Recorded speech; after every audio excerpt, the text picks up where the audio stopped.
Dikkat edin Müslümanlar nasatmaktan horattırlar. İslam'da, diniminde, hayti burada ten beş tadını derer verse, şon ya haram ya günahına hiç bir şey yok yani.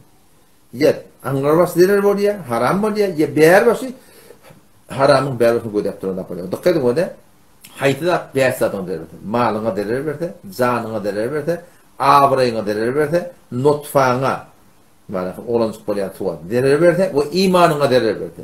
Şu beş saat tapılda şu haramlığını şek yok yani. Ne o da naf malına derer mi?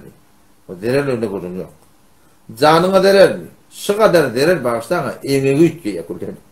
Keplemede dursun yoşuşu emek tane yığırar kitiye. Canına da derer. Hop. Avrayına derer mi? Derer tane mi? Burgurun açsa koyar. Hava. Örnek bir bana dedi biliyorum.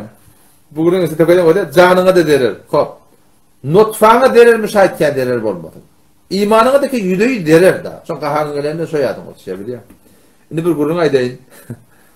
Örnek biri bana dedi, nasıl ne doğrudaş dedi.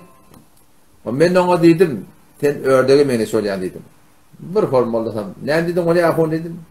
O ördeğin şuna da dedim ben, hem de ayıp olmayaken dedim.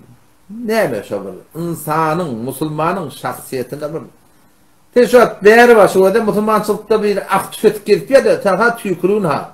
Tüykurun aktifetiye. Şunda adet dur etmiyor diye de. Doğru da dedi yani. Ama şu nasıl gelişkil da Müslümanın şe'ennem şu. Ona şöyle Müslümandan o da bu günahlarına şek yok. Öğreniştirdim mi? Terk edin. Yavaş yavaş ağaldın. Ha terk edilmeyen mi? Yekelindi. Milletin ahine etme. Yalvar ya Allah beni öğrettir. Men mağfet ya Rabbi. Allah'ın mihraban.